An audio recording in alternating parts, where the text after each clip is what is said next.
Hello. Hi, how are you all? Yes. Can you see me? Can you hear me? Let me move.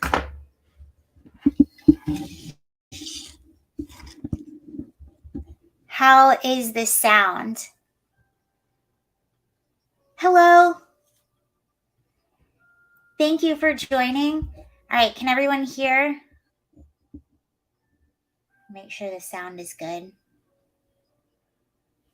All right. Hi, long time no see. Thank you so much for joining. Hopefully, I can stream a lot more regularly now.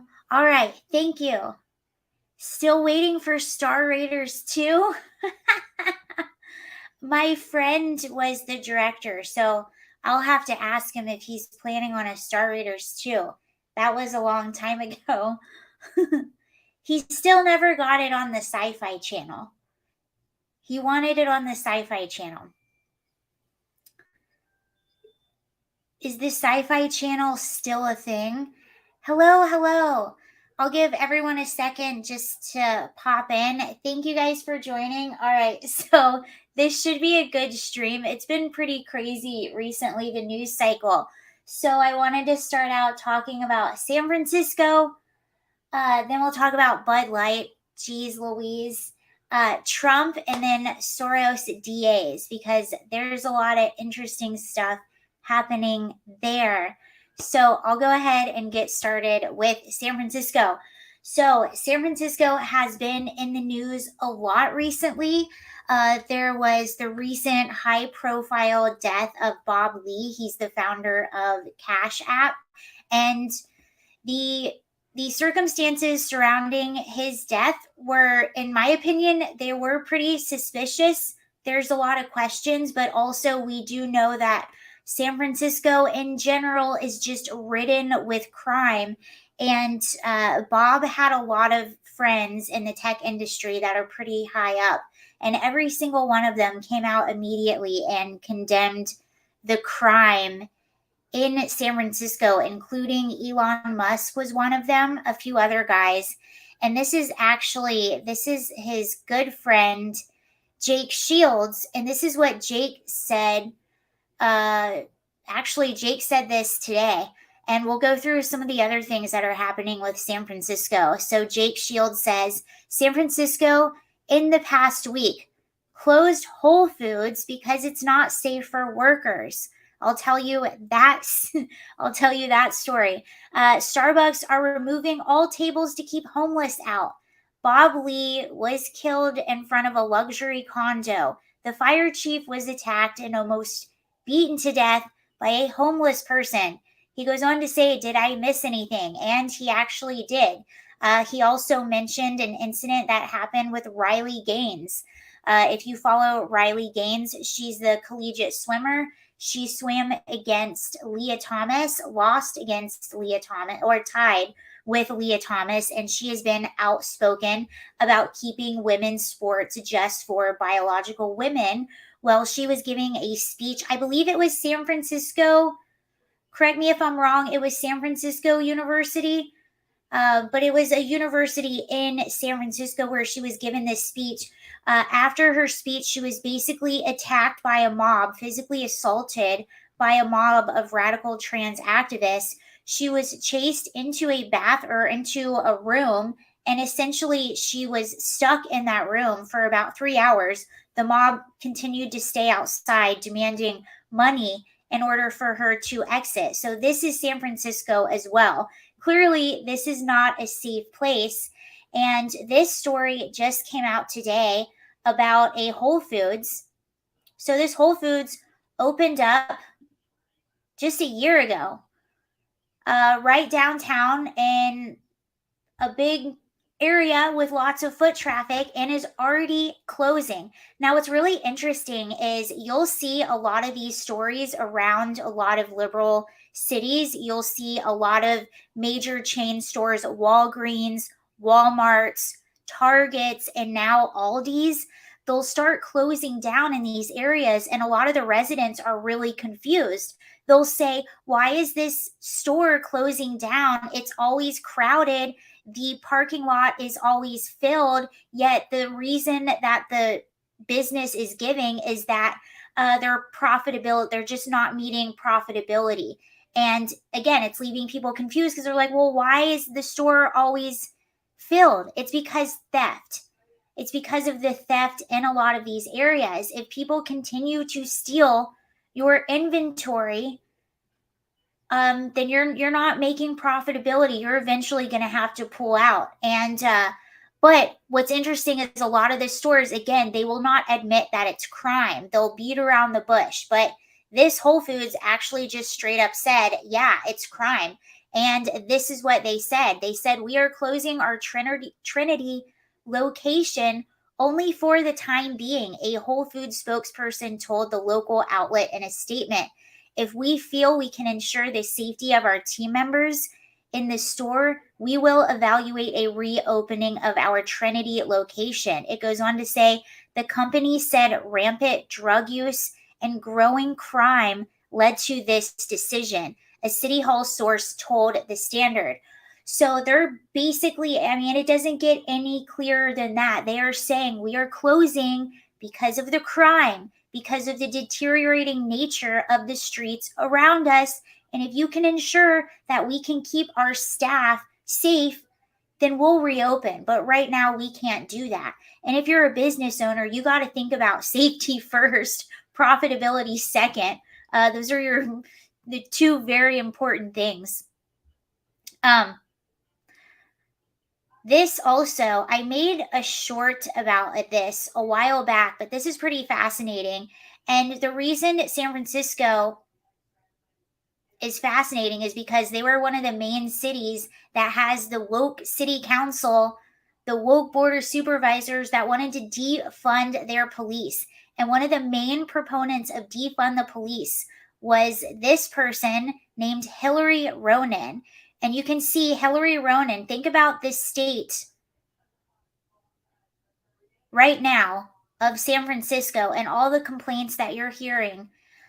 This was Hillary Ronen back in August 2020. She says, I want to make it clear this is a city official in San Francisco who voted to defund the police. This was her stance back in 2020. This is how we got to where we are now. I want to make it clear that I believe strongly in defunding the police and reducing the number of officers on our force. For decades, we've had an imbalance in our city's budget with hundreds of millions of dollars going to SFPD to have them do work they are not qualified to do. So fast forward to just this past month. This is the same exact person. And by the way, the person that she's speaking to is off camera. She's speaking to the police chief. It hurts, and I feel betrayed. Hold on, let me turn it up. Department to give the mission what it deserves in terms of police presence all year long. And I have been told time and time and time and time again, there are no officers that we can send to mission. It hurts, and I feel betrayed by the department. I feel betrayed by the mayor. I feel betrayed by the priorities of the city. It is not this Board of Supervisors' priorities. We want our residents safe. We don't want our residents getting shot, getting assaulted, getting killed, because in the mission, chief, it's not theft. In the mission, people are getting shot and killed.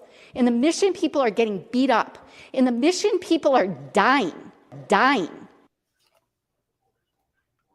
don't know why that part played twice. So that was the same person that had that stance just a few years ago. And the reason she's saying that now in this meeting publicly is because she's getting complaints by her constituents. So San Francisco is down about 500 police. And a lot of it is because they defunded. Clearly, they wanted less police, so they got what they wanted. What do you think happens when you have less police? You have longer wait times. You have less police that are going to be able to respond to emergency situation. So this is exactly what she wanted, which is wild that the stance is totally different. But what we were told by all of these defund the police people is that we're going to take the funds that we're taking away from police and we're going to divert those to mental health services, addiction services. Well, has mental health gotten better? Has addiction issues gotten better? No, they haven't. And one of the most shocking stories, I'm sorry I don't have the headline for you right now. One of the most shocking stories that came out of San Francisco just this past week, Google it if you so dare, was a woman that had been doing drugs on the streets of San Francisco, downtown San Francisco, all day and gave birth on the street. Gave birth on the street. It was shocking. That happened this past week in San Francisco, or over the weekend in San Francisco. Yeah, it's not looking good over there. And one more thing about stores pulling out. Again, I don't have the headline to show you, but I think I'm going to do a separate video about it. An Aldi's in North Minneapolis is pulling out of this town. And it's essentially the same thing. They're saying their profitability, they're not able to meet their profitability goals in this location. Well, the sad thing about this location is that it's in a very low income area of North Minneapolis, and it's next to an apartment building that houses a bunch of elderly individuals, many of whom don't have transportation. So they walk to Aldi's, and some of them actually enjoy walking there. It's close enough. They can walk, they can get out of the house, they can get exercise, they can have a sense of community, and then they go and buy groceries. And then those that don't walk, maybe they take a cab to Aldi, maybe they take an Uber to Aldi. Well, now their closest discount grocery store is closing down and they don't have that option anymore. So they either have to have a more expensive cab or Uber ride to get to the closest Aldi location, or they have to purchase their groceries at a more expensive grocery store. And especially now when groceries are so expensive and we're experiencing inflation, if you've ever been to Aldi, it's like they have really good discount options. That means a lot for people that are lower income, or just, I think, anyone at this point, not even if you're lower income, and that option is being taken away from them.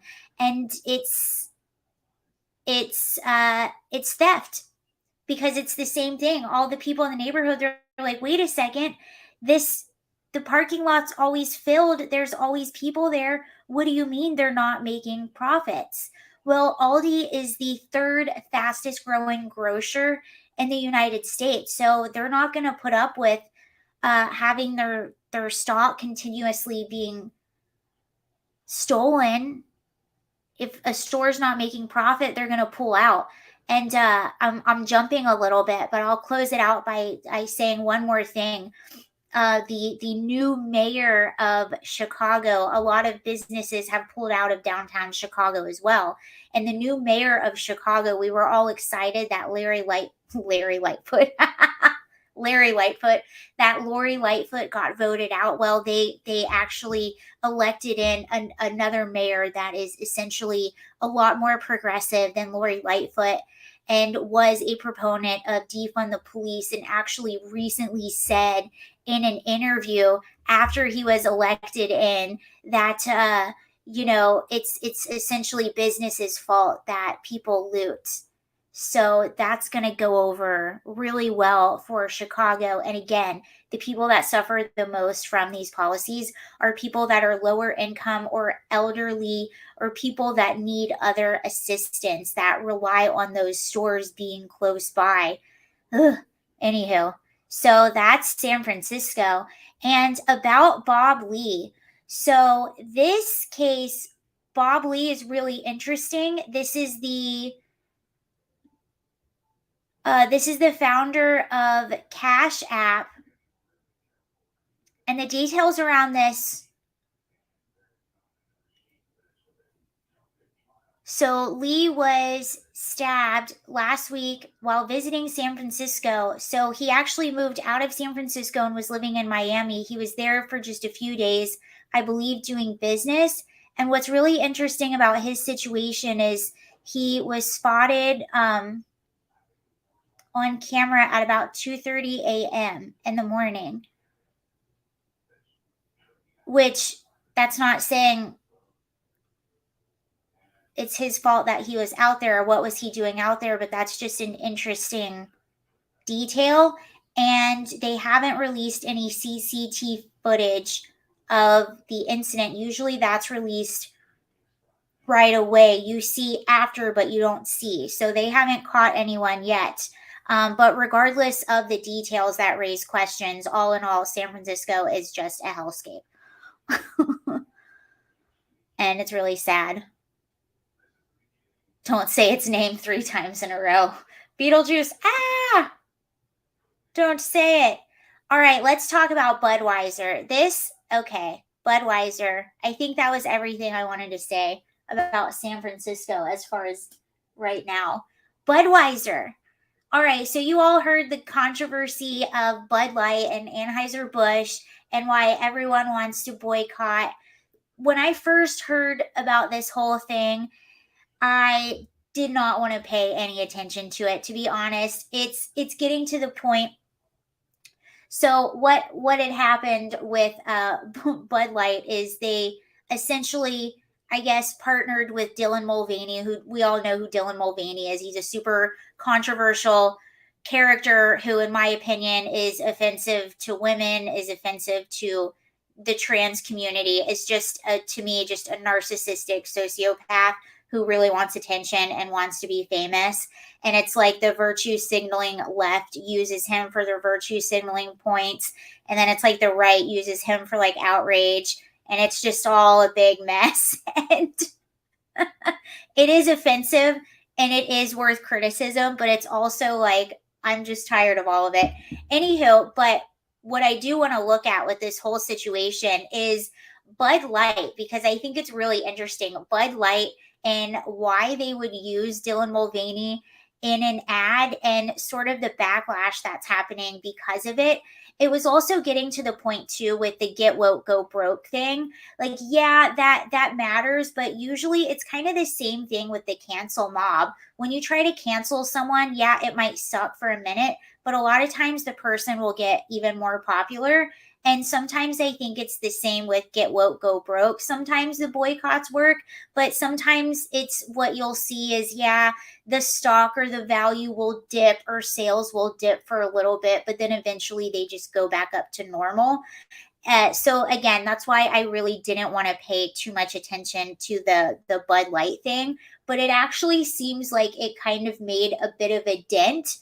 We also got an inside video from the VP of Bud Light talking about how they're changing the way they're doing advertising, which I think is really, really interesting.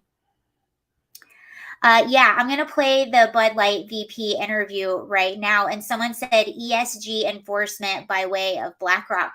I do think some of it is like the social credit, the ESG, but we'll get right into that. So this is the VP of Bud Light, and she's going to talk about how they wanted to change the way that they do advertising. Because this brand is in decline.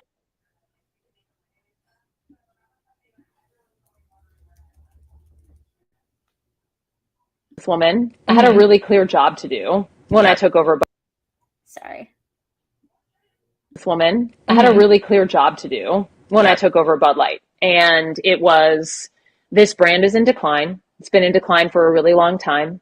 And if we do not attract young drinkers to come and drink this brand, there will be no future for Bud Light. So I had this super clear mandate. It's like, we need to evolve and elevate this incredibly iconic brand. And what I brought to that was a belief in, okay, what does evolve and elevate mean? It means inclusivity. It means shifting the tone. It means having a campaign that's truly inclusive and feels lighter and brighter and different and appeals to women and to men. Mm-hmm. And representation is at sort of the heart of evolution. You've got to see people who reflect you in the work. And we had this hangover. I mean, Bud Light had been kind of a brand of fratty, kind of out of touch humor. And it was really important that we had another approach. Okay. So there you can see the thought process a little bit. And I wanted to talk about, so she is kind of right. I do think Bud Light is probably a little bit in decline. A lot of the big four. So there's something, you know how we have big tech, we have big government, big media, big Hollywood. There's also something called big beer, and the post prohibition distribution laws make it really easy for a few really big firms to essentially dominate the entire distribution market, and they make it really hard for craft breweries or smaller breweries to come up in the game. So the big four are Anheuser-Busch, Molson Coors, and two other ones. So I am all for not supporting any of the big four, because I'm just all for supporting small business, supporting small breweries. If you can find a microbrewery in your area, I would say support that instead. And it's been a thing for a long time, the fact that these four basically dominate the whole industry. So of those four firms, they dominate about 78% of beer sales in grocery stores, and they make it really difficult. So depending on the state, if you are a craft brewery, you can self distribute, but you can only do it. There are very strict rules, so you can only do it within a certain amount of feet or mileage away from your actual brewery. And those four big firms make sure that everyone falls in line so that they don't get a part of their profit. But another reason why their sales aren't as what they used to, or their demographic isn't, because there are more options now and there are a lot of craft breweries. And that really is the problem. And instead of seeing that as the problem, they go towards the woke messaging. And one of the reasons that they do that, I think, it's the ESG, it's the social credit score, it's people that are really out of touch with their main demographic. And what she said at the beginning is really interesting.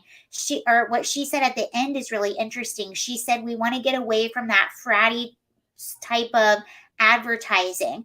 So I find that really interesting, because what they're saying is, we're going to get away from our demographic that we used to cater to, and we're going to cater to a new demographic. Since our sales are already dropping off from that demographic, we're going to try this. If you look at the trends, more and more and more young people identify as on the LGBTQ plus IA, whatever, double hockey stick spectrum. So it makes sense that they're going to start to go after younger demographics. The issue is, why did they use someone that is so incredibly divisive? And I think this is someone that is offensive to the trans community, to the alphabet community, and to just the conservative community. I want to go back to the 90s. Exactly. Next week, they'll be marketing soy-based beer. Well, I want to read to you a little bit about this VP. They actually did a write-up about her in the Daily Mail, because I guess there were a few other ads. So it says here, and representation, it's sort of the heart of evolution. You got to see people reflect you in the work. And we had this hangover. I mean, Bud Light had been the kind of brand of, remember, this is what she said, of fratty, kind of out of touch humor. And it was really important that we had another approach. In an earlier interview with Forbes, she gave the same mandate. As the first woman to lead the biggest beer brand in the world, oh boy, as the first woman to lead the biggest beer brand in the world. It's an amazing opportunity to really evolve and elevate Bud Light, this brand that I love. This campaign is meant to feel different, to be lighter and brighter with a confidence and magnetism, and it's really critical to depict real people and real places. What I need to do to help this brand to evolve. This is my passion point. Prior to her current role, I cannot pronounce her last name, worked as an associate brand manager for Listerine and afterwards headed Bud Light's parent Anheuser-Busch's in-house agency for 7 months. During that time, the marketing specialist claims to have created the firm's current internal influencer agency, an approach that Bud Light now appears to be favoring with its decision to market through figures like Mulvaney. In an interview with New York PR publication Provoke Media last year, Heinz Herschel, that's her name and I can't pronounce it, so I apologize. Oh, where was I? It's all your fault. Oh, where did I go? 7 months. Oh, she hailed companies like Nike. Oh, here comes Nike again. Nike also had a little brand deal type thing with Dylan Mulvaney. So, Heinz hailed companies like Nike for inclusive, culturally relevant campaigns featuring Black athletes while also praising former employer General Mills for its more wholesome and genuine approach to ads. I have always been impressed with how culturally relevant and impactful the marketing is for Nike, she told the outlet in November after being named on its 25 American Innovators of the Year. Oh, okay. So she was named one of 25 American Innovators of the Year. As a parent, she added, this is just something so wholesome and so genuine about what General Mills does. So she's talking about what General Mills did. What did they change exactly? Let me know in the chat if you remember exactly what they changed. I remember that being a thing. Was it Quaker Oats? I don't know. That said, despite being a proponent of the progressive ideals, the New Yorker is a registered Republican. Oh, according to public records updated in 2016, and as previously mentioned, has a family of 3 young children. She married her husband. Okay, we don't really care about that. The Mulvaney controversy began on April 3rd when Bud Light sent her custom-made cans. No, it didn't. Okay, no, the original ad came out on April 1st. So the ad came out on April 1st, and that's when it sparked a lot of controversy. And it was so funny when it came out. And the reason I know that for sure is because the Dylan Mulvaney ad, it was so funny when it came out because I thought that it was an April Fool's. I didn't think that it was real because it was just so absurd. Hello.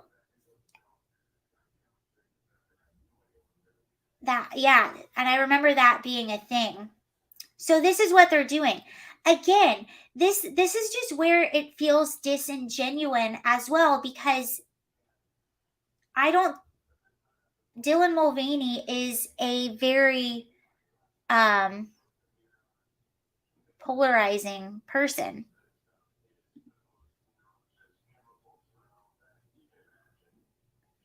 And this is interesting too. So here's some of the backlash that is coming from all of this. So I keep seeing that Anheuser-Busch or Bud Light lost a lot of money. I haven't really seen a lot of proof of that. Their stock was down about 2%, but it came back up today about 1%. So, and I keep seeing, I saw Matt Walsh say on Twitter that they lost $4 billion, but I haven't really seen that anywhere.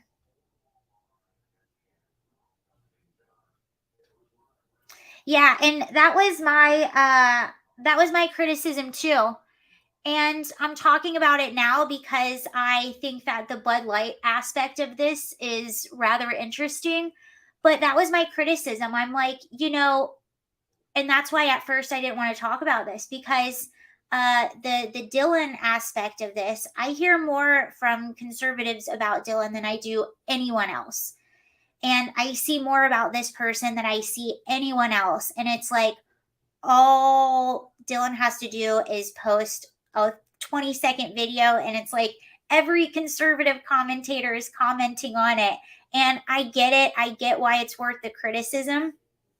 But at the same time, like, are you a part of making this person a martyr? Are you a part of why brands want to use this person because it's publicity? And like I said earlier, it's the same thing. Is the way of thinking, yeah, it might hurt us a little bit in the short term, but is it really benefiting us in the long term? So someone asked, am I a Bud Light drinker? Abso-effing-lutely not. That's why I'm like, you guys, we should have boycotted. We should have left Bud Light alone a long time ago. It's not good beer. It's probably made with terrible ingredients. It's a large corporation, and it's a part of big beer, and they keep the little microbreweries down. So those are all reasons not to drink it anyway.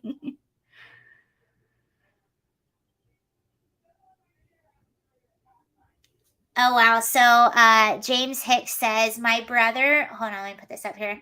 James Hicks says, that's what we're going to look at. So this guy that I'm about to talk about is talking about some of the local effects.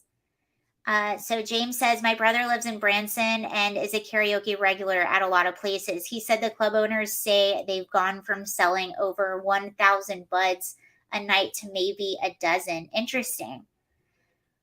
I've heard some people say that I've heard people talking about this situation that don't normally talk about politics. So that another reason that has sparked my interest to look at this a little closer. Okay.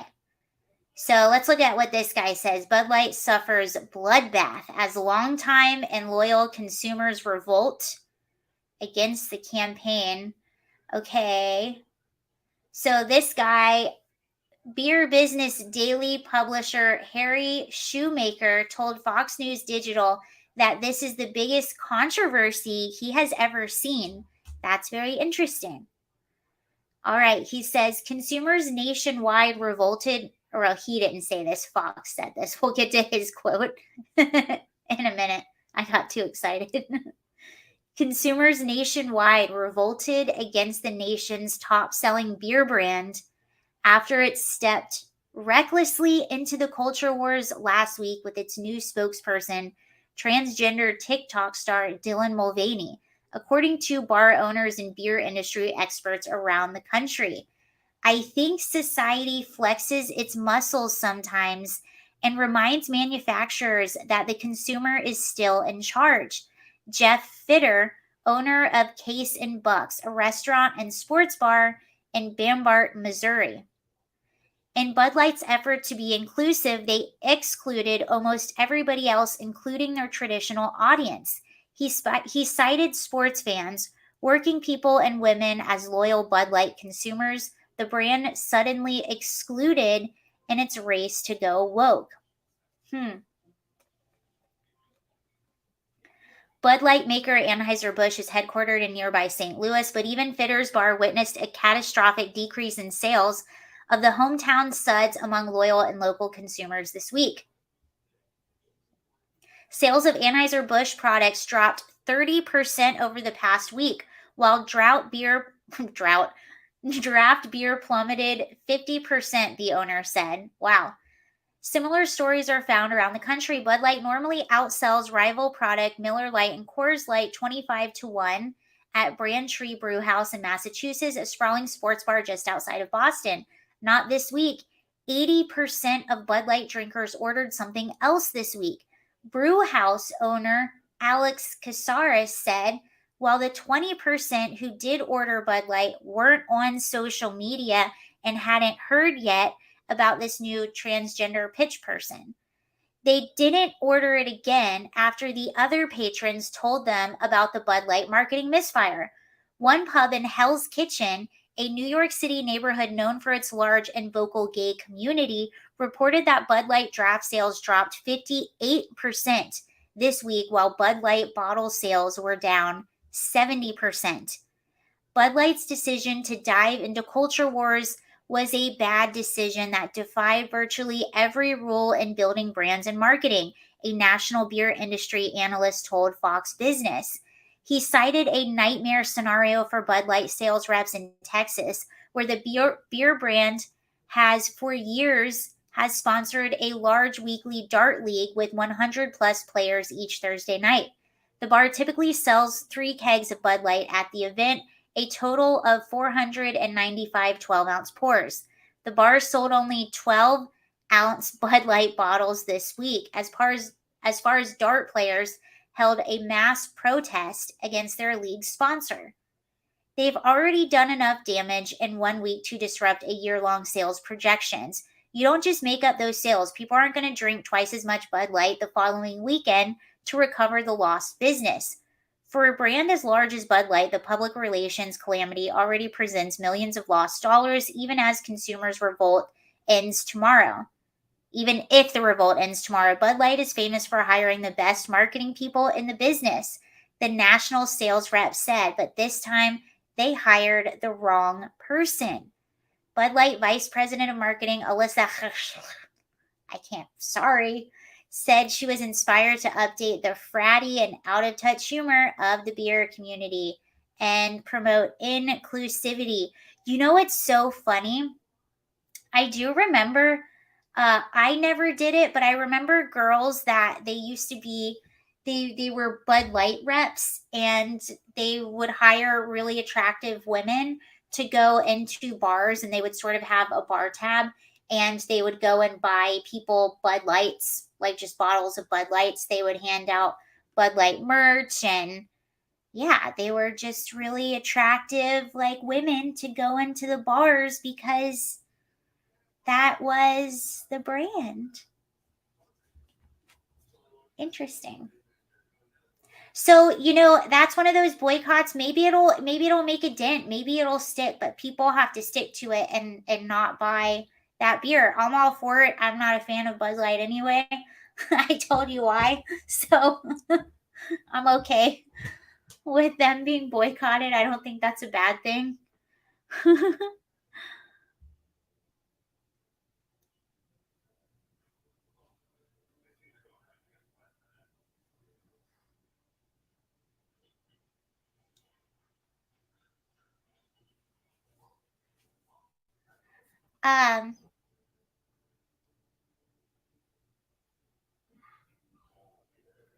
Yeah, someone was saying, I don't really care about Dylan. I'm more angry at the brands for, yeah, I think that's where most people are. I think most people just feel alienated by their brands.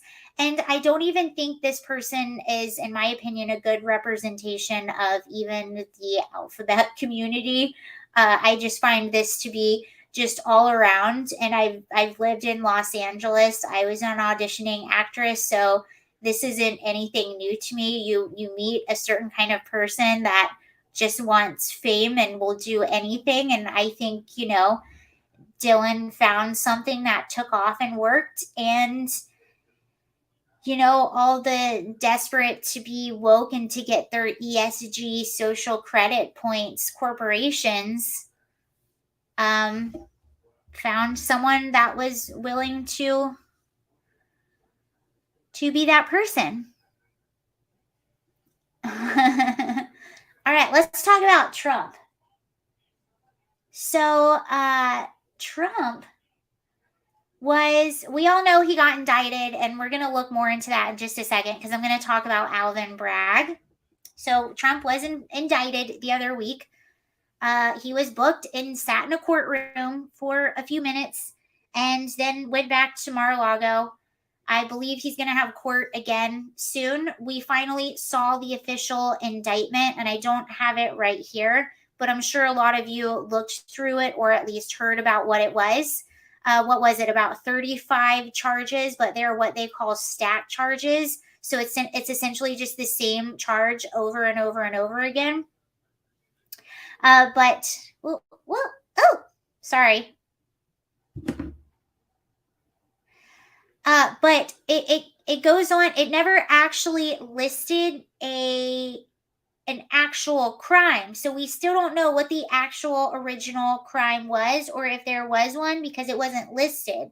So all in all, it was a pretty weak indictment. I think a lot of people that were maybe shocked that Donald Trump was actually indicted. A lot of people didn't think it was going to happen. Even that crowd, who was like, well, maybe there's something I didn't know. It was pretty underwhelming, the entire indictment. And it didn't seem to faze Trump very much. In fact, he was at the UFC fight over the weekend. It was in Florida, and it was pretty funny. So this is Trump. He got a standing ovation, and people were chanting his name. So I definitely don't think this hurt his popularity.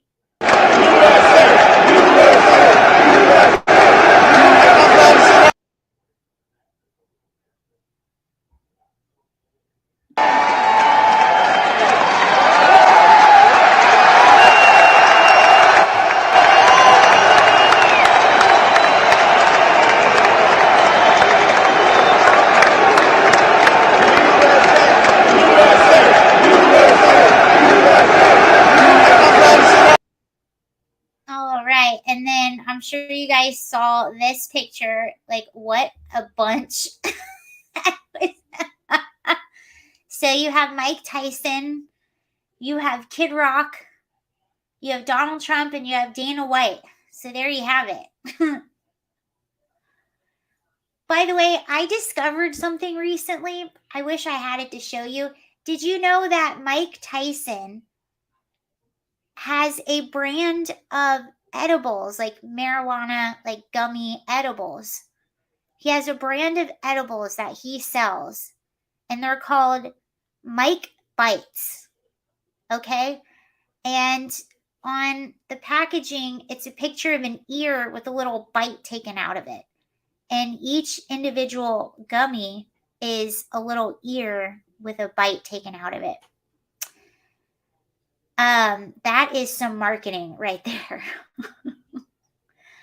But I don't think this hurt Donald Trump at all. In fact, I talked to a lot of people that are liberal that otherwise do not like Donald Trump, but this really made them kind of stop and pay attention a little bit more. This really opened their eyes to a lot of the unfair persecution that Donald Trump gets. And Trump will actually be on Tucker tonight, which I'm going to watch it after this. But here's a little, Trump is going to talk about his indictment and going to New York. Knockouts. That's pretty funny. You've not given an interview since. Okay, so we'll watch this. This will be on Tucker Carlson. And this is the first time he's actually talking since he was indicted publicly about the indictment.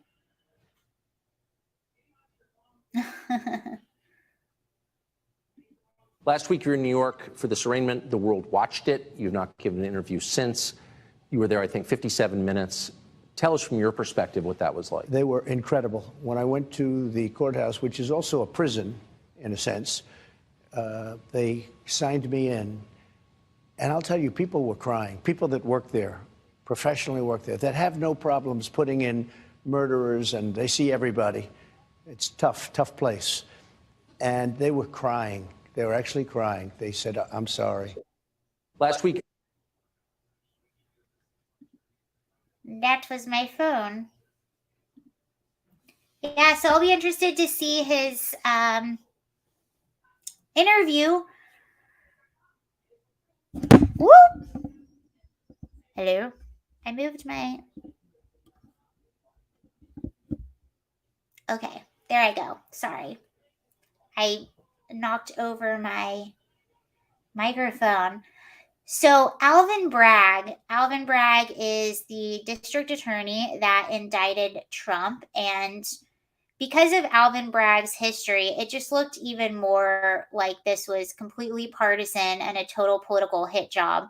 Well, since then, Jim Jordan has requested a congressional hearing essentially to investigate Alvin Bragg and see if he is using taxpayer funds to go after Trump, and also to interview what they're calling victims of Alvin Bragg's policies. And here's the thing, I am totally okay with congressional hearings being used in this manner. I know some of them they feel useless and pointless, but I am all for anyone who wants to question any one of these super progressive DAs and make them explain their policies. So I'm actually okay with this. But Alvin Bragg is attempting to sue Jim Jordan. So this whole thing is a mess. Let me read through this. The headline, this is from the Gateway Pundit, and it says, Showdown, Alvin Bragg sues Jim Jordan to block Congress from interfering in his Trump case. So Alvin Bragg should be held in contempt of Congress. So this is the Gateway Pundit, just FYI, it's very opinionated. So some of the language is opinionated. Manhattan District Attorney Alvin Bragg filed a lawsuit against House Judiciary Chairman Jim Jordan in an effort to block Congress from interfering in his case against Trump. The lawsuit, which was filed in the Southern District of New York, accuses Jim Jordan of a brazen and unconstitutional attack on his criminal case against Trump. Bragg's lawsuit seeks to bar Jim Jordan's committee from enforcing a subpoena issued to Hillary Clinton lawyer Mark Pomerantz. I don't know how to pronounce his name correctly. Last week, Jim Jordan subpoenaed former Manhattan DA prosecutor and Hillary Clinton lawyer Mark Pomerantz for a deposition. Mark, a former senior prosecutor in the Manhattan DA's team investigating Trump, resigned in protest after District Attorney Alvin Bragg ended the investigation. He then went on to write a book about the topic. In the book, he claims the investigation developed evidence convincing us that Donald Trump had committed serious crimes.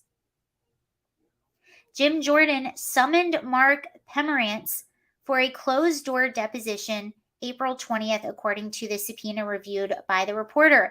Bragg's office is now suing Jim Jordan to block the subpoena issued to Pomerantz.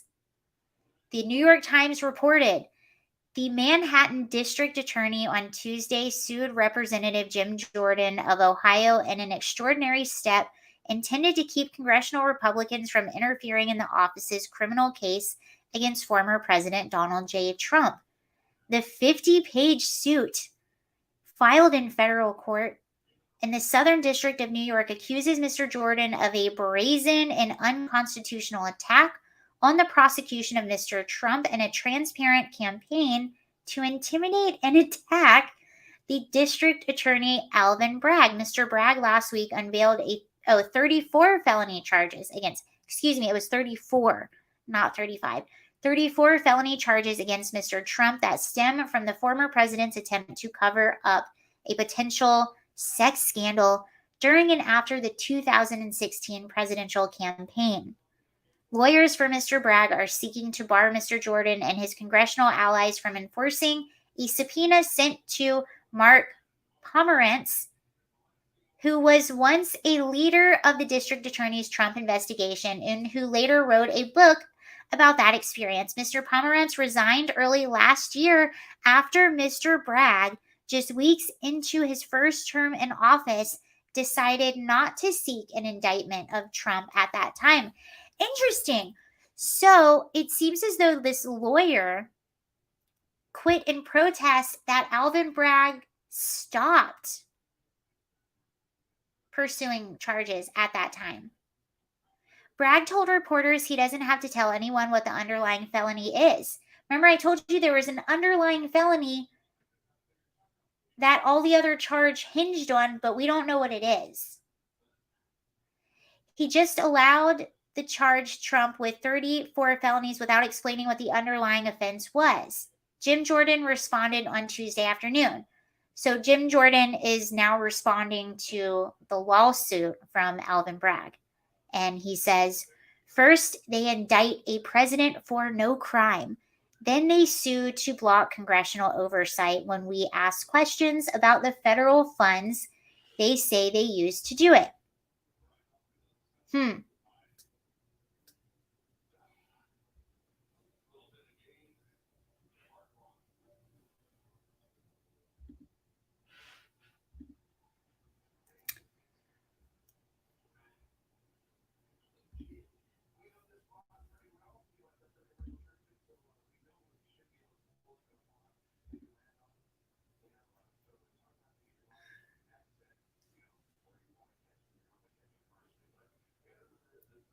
Jim Jordan is the blueprint for the Republicans in Washington, and Washington should follow.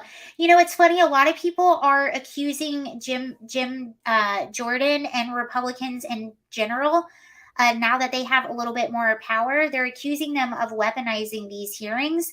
I don't see how you can weaponize a hearing. Now, I will say the TikTok ban hearing, that to me was the closest I've seen to a weaponization of a hearing.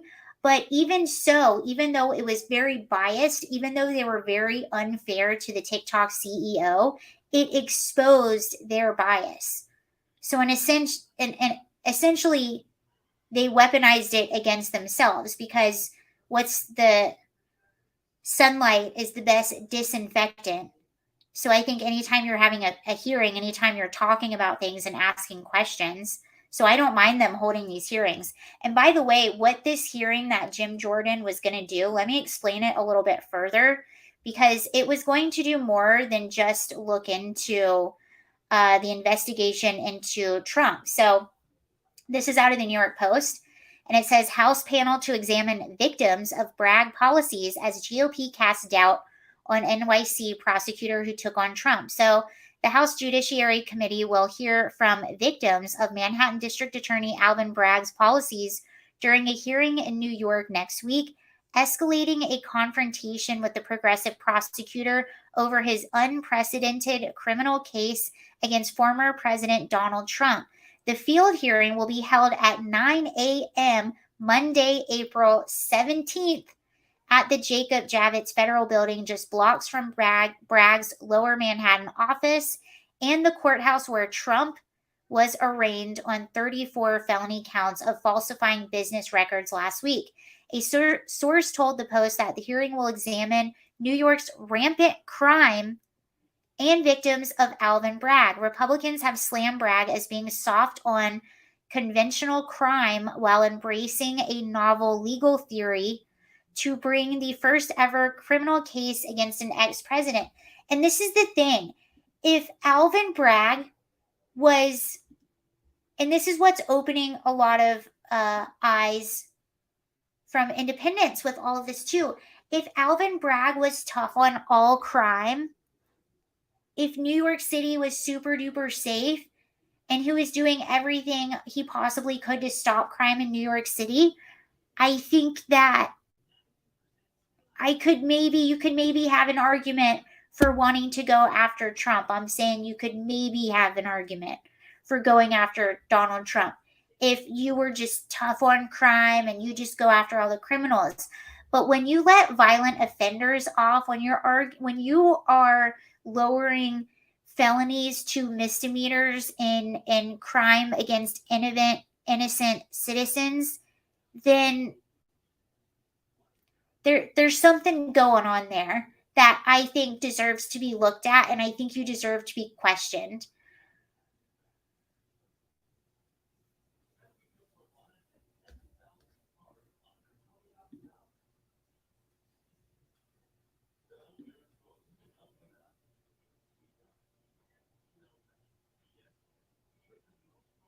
It's unclear if committee chairman Jim Jordan will invite Bragg, but a source told the Post the move hasn't been ruled out.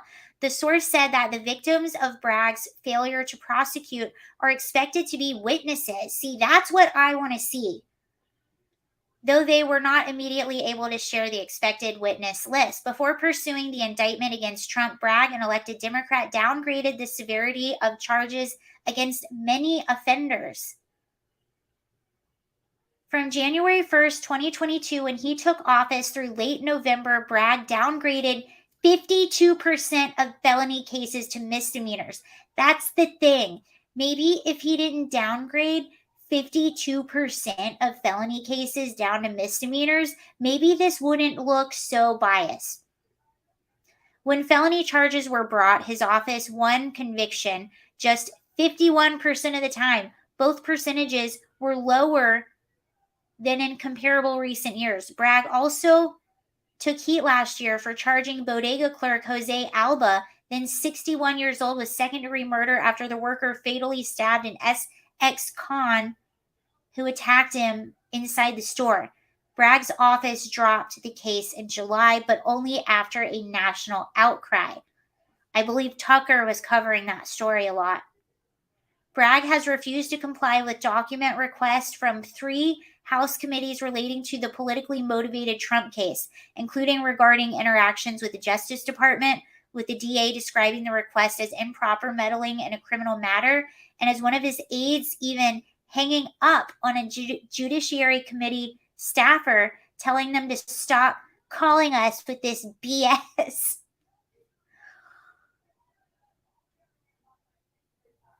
Last week, Jordan subpoenaed attorney Mark Pomerantz, that's who we were just talking about, who wrote a book calling for Trump's prosecution after resigning from Bragg's office in protest of an earlier decision by the district attorney not to move forward with a different financial crimes prosecution.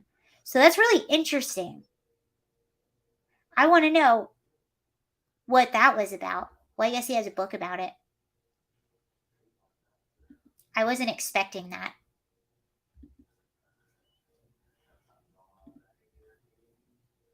Very interesting. All right, so that's Alvin Bragg. Now, Alvin Bragg is one of the woke DAs. Obviously, you can tell.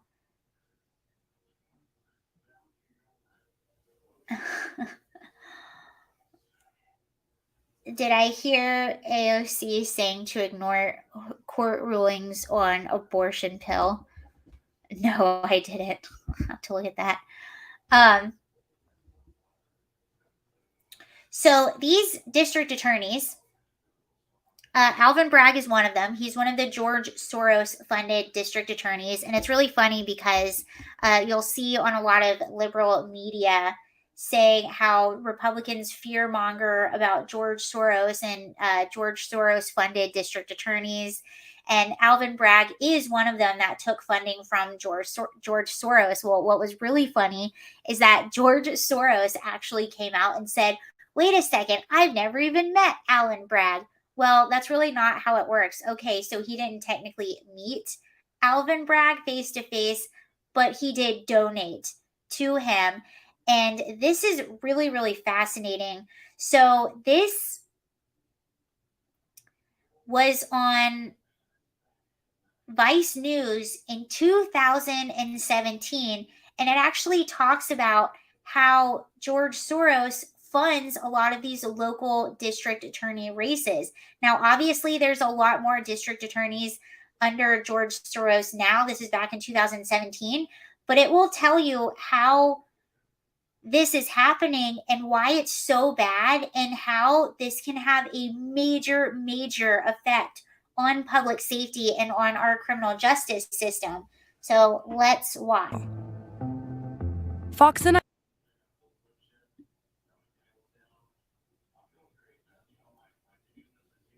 Ayala, the first black state attorney elected in Florida, said her office would no longer seek the death penalty. 3 months later, Kim Foxx, the state attorney for Cook County, Illinois, announced her support for releasing nonviolent defendants without cash bail. Fox and Ayala are the latest in a string of progressive prosecutors who all have one thing in common: backing from the liberal billionaire George Soros. Since 2015, Soros has funded 14 reform-focused candidates in local district attorney races, including primaries, across the country. 10 of them are now in office, and one, Larry Krasner, is standing for general election in the fall in Philadelphia after winning the Democratic primary in May. Soros' contributions flow through state-level PACs that all share the Safety and Justice moniker. They've ranged from $21,000 in Milwaukee to $1.9 million in Arizona's Maricopa County, which Soros spent in a failed effort to defeat the Republican district attorney. All in all, Soros has spent $11.2 million on DA races. So why spend so much money to elect local prosecutors? There's almost no reform you want that prosecutors couldn't implement today using their own discretion. If you want bail reform, then prosecutors can simply stop asking for bail. If you want to see shorter sentences, then during plea bargaining, prosecutors just offer lesser sentences. They have so much discretion. There's nothing they couldn't really accomplish if they... Sayala, the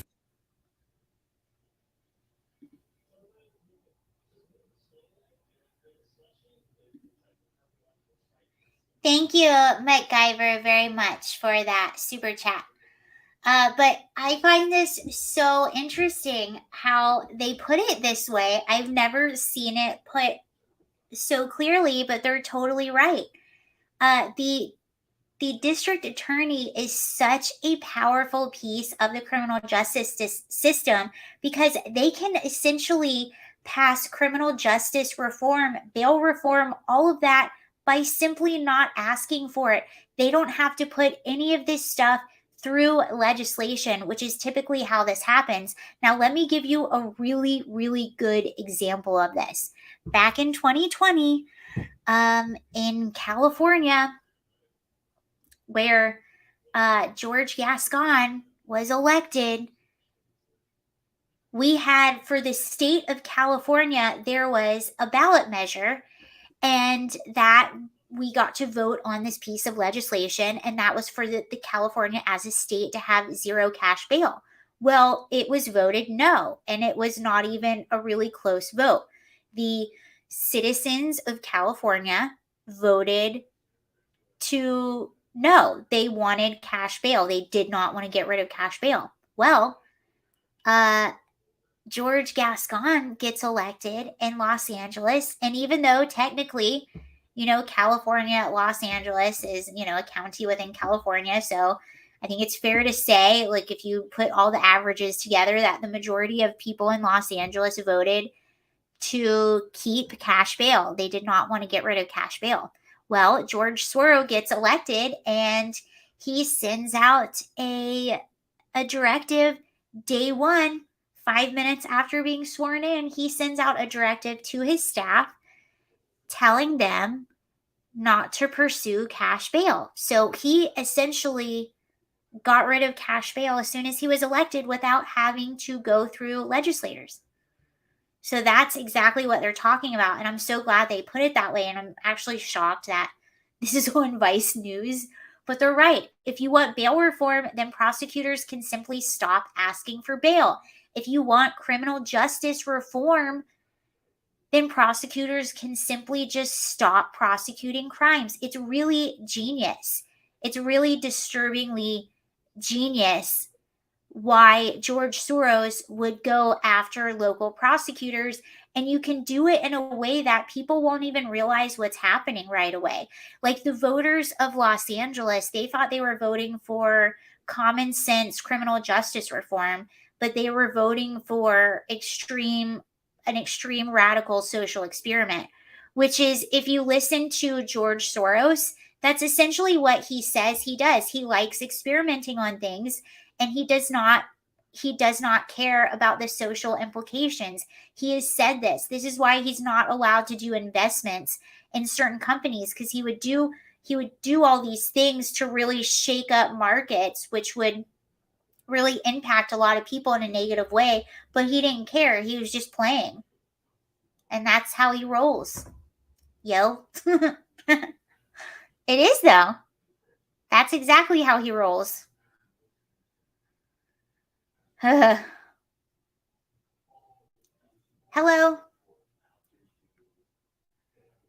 Gaston was technically the villain in Beauty and the Beast. Oh, Gaston. He's my favorite character in Beauty and the Beast. By the way, I'm essentially finished with everything I had prepared, so I'm just hanging out shooting the crap at this point. Gaston. My favorite character. My favorite villain of Beauty and the Beast. Oh, wait, you know what? While we're here talking about George Soros DAs, there is something, I remember reading it. Shoot. I read it somewhere. There's a lawsuit happening in regards to George Soros DAs. Hold on.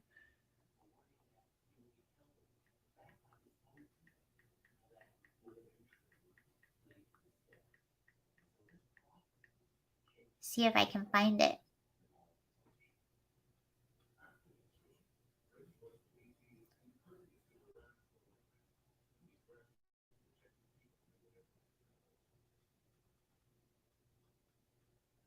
I swear I saw that.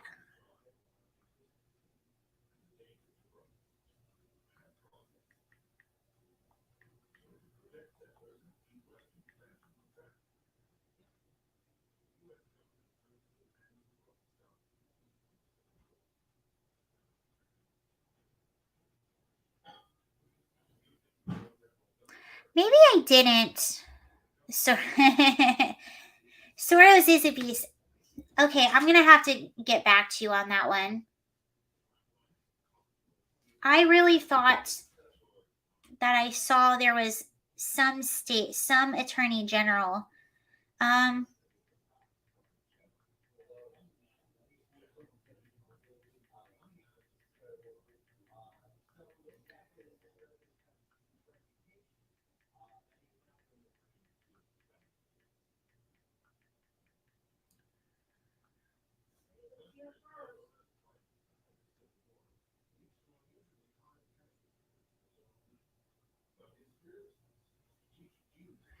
All right, I can't find it, but I will look for it. I thought I heard something like that also. I did. I saw it somewhere.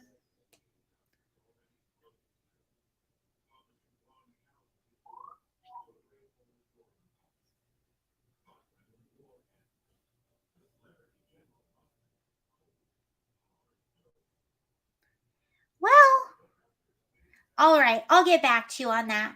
I saw it somewhere where some attorney general is looking in. So essentially, and I think they should do this, essentially they were looking into the funding. So you sort of see how George Soros, from that video, you saw how George Soros essentially funnels money into these PACs and gets money into these local district attorney races. And in my opinion, no one that lives outside of that district should be donating or having that much amount of influence for local elections. I don't think that should be possible. And I had a feeling that this lawsuit was looking into how these local races are being funded. So that would be nice for someone to look into.